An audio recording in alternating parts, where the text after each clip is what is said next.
Hello, meu povo! Seguinte, esse questionamento que eu fiz aqui pra você, que tá aqui no feed, nesse vídeo, eu fiz nos meus stories e tô colocando aqui no feed pra responder essa pergunta. Por que que eu fiz esse questionamento?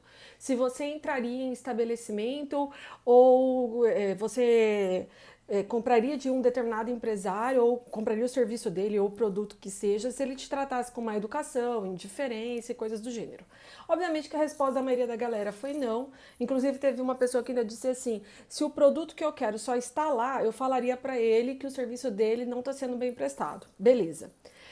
Eu sempre, desde quando me formei, então desde quando eu comecei a advogar, desde 2007, isso sempre foi em prol do consumidor. Eu sempre quis advogar só para o consumidor, não fazer fornecedor. Aí que tá. Em 2016, que depois teve a crise de 2014 para 2015, eu comecei a perceber que os fornecedores estavam afastando vendas e os empresários. Então eles estavam tratando o consumidor da mesma forma como se não tivesse crise no nosso país. Tá? Antes da crise, gente, já era péssimo o atendimento, principalmente, por exemplo, aqui na minha cidade. E algumas pessoas me reclamavam também de outros estados que o atendimento era péssimo, que os vendedores não tratavam bem os clientes e tudo mais. Pós da crise de 2015, eu comecei a perceber a necessidade de educar, até porque o meu papel como advogada é o quê? Educar e informar aos fornecedores que quem é o seu patrão é o seu cliente, que quem tem que ser bem tratado é ele. Então, o que que acontece? Essa história de ficar medindo da cabeça aos pés o cliente a hora que chega no estabelecimento é péssimo. O cliente ele não gosta, ele já se sente acuado com relação a isso. Ficar perseguindo o cliente em estabelecimento também não é uma coisa legal. Demorar para atender cliente é algo também que frustra as expectativas dele. Eu falo isso toda vez eu reclamo, eu fico vendo meus stories antigos. Eu em médico, o médico marca com você, sei lá, 10 horas, ele vai te atender 11h30.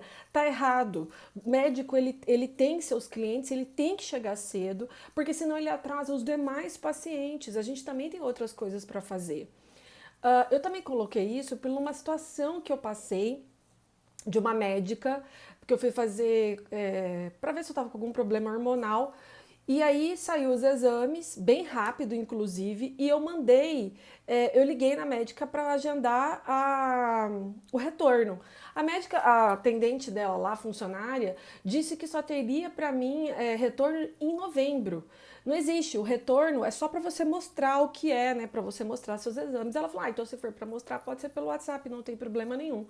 Eu mandei pelo WhatsApp, juro pra vocês, a médica me demorou 11 dias pra poder responder. E todo dia eu perguntando. Ela passou duas coisas que eu tenho que fazer, que é uma é tomar uma injeção e outra um medicamento. E ela sequer me passou da injeção a quantidade que eu tenho que tomar, em quanto tempo que eu tenho que tomar. Então, por exemplo, aqui na minha cidade, essa médica eu não indico, porque o feedback dela é demorado, ela não trata o paciente com uma seriedade que precisa. Quando a gente está conversando, por exemplo, eu senti isso dentro do consultório, o desespero é para terminar a consulta, ou seja, porque deve ter marcado várias ao mesmo tempo. Então, tudo isso ferra com o seu negócio, sabe? Então, eu tô dando uns exemplos básicos aqui para vocês que dá para adaptar em qualquer tipo de situação, seja no seu comércio, seja na sua clínica, seja no teu escritório de advocacia, em qualquer lugar. O cliente, gente, se você trata mal ele uma vez, ele não volta mais, ele reclama para todo mundo.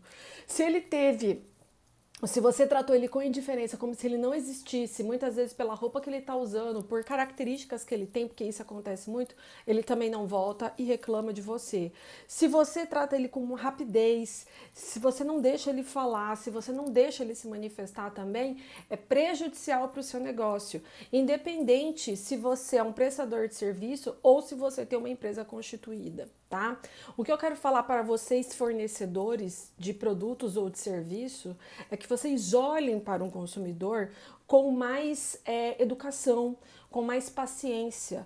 O mundo dos negócios não é só ter dinheiro, é você entender que o quê? O porquê que você faz aquilo, qual o seu objetivo de ter esse seu negócio, o que você quer mudar, o porquê que você quer mudar a vida de alguém com esse seu negócio. Quando você passa a pensar dessa forma, você já não vê o cliente como número, você vê como pessoas. O melhor atendimento que eu tive, acho que até hoje na minha vida, foi no Nordeste, foi na cidade de Alagoas, em Maceió. Eu vou falar para vocês que eu fui até, lógico, atendimento de praia, enfim, mas até em comércios eu fui a shoppings e tal, o atendimento é muito bom, principalmente com o turista, né? Porque eu não posso falar porque eu não moro lá, eu não sou de lá. Mas por quê, gente? Porque lá não tem emprego para todo mundo. Ou você depende do turismo, ou você é funcionário público praticamente. Isso que a mulher estava me dizendo, uma senhora, né? Que eu fui no salão dela. Então, nos shoppings, em outros estabelecimentos de rua que eu fui, o atendimento é muito bom. Se você fala, não, eu só estou olhando, fica à vontade, se precisar, ajuda. Eles te ajudam, eles indicam coisas, eles deixam você livre. E isso faz toda a diferença. E é algo que aqui na minha cidade, que eu vivo, são poucas as pessoas que eu vejo que têm essa dinâmica, né? O que é uma pena.